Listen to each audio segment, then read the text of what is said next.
marami akong natutunan, marami akong kung ano yung real estate before kasi naghahanap talaga ako ng mapasukan ng ng ganitong klaseng trabaho na walang amo, hindi pumapasok ng araw-araw kasi nabubuwing na po ako sa lifestyle na gano'n dahil matagal po ako naging secretary. So, nahanap ko tong Levels Marketing. Nagpapasalamat ako kay Madam Silio na maraming natutunan tayo ng mga activities, yung mabilis na kasi ang Levels Marketing sa mga updating.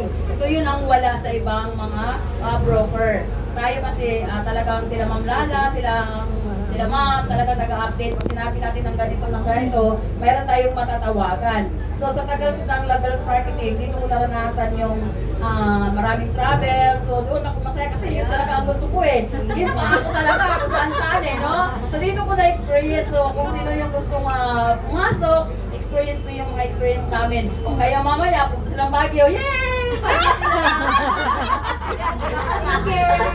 Hindi na yan! Kailangan na yan po kayo kasi palagi naman ako doon sa Baguio. Gusto ko yung marating ng bago namang mga lugar. So, yun yung mga experiences natin na hindi naranasan sa iba na masaya kasi as a family, talagang sama-sama, tulong-tulong. Kung sino yung magtatanong, mayroon ka bang ganito, all out support ang bawat isa sa atin. So, yun ang pagkakaiba ng Levels. So, why Levels? Ang Levels Marketing matatag na at saka maasahan. At kung may problema man tayo, iyakan na natin si Ma'am. Awayin ko ba yan? Alam ni Ma'am yan kapag nagagalit ako. So, parang mabilis lang naman mawala yun basta may labas lang, di ba? Hindi naman tayo magkikimkim ng sama na yun, masama yun. Yan yung tinuturo natin sa atin ng bawat isa na huwag magalit or magalit man ibalabas, huwag mong kimkimin. Kasi magagalit si Lord. Ibig sabihin, pwedeng magalit. Pwedeng magalit, pero huwag naman kayong magkimkim. So may ganun. Masaya po dito sa Levels Marketing. So maraming salamat po Ma'am, Sir Noel, Sir Edwin, maraming salamat po. Umabot po tayo ng 12 years. So sana ako matagal-tagal na rin. At isa pa rin pala, salamat din ako bilang agent sa tulong ng masipag kahit minsan hindi.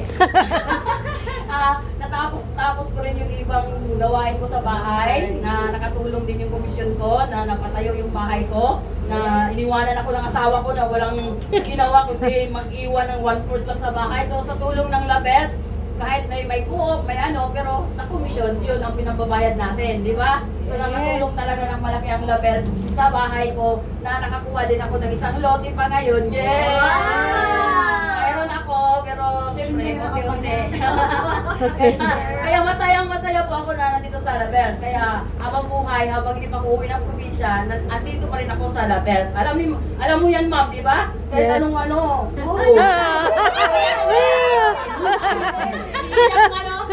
Maraming salamat po sa Levels Marketing.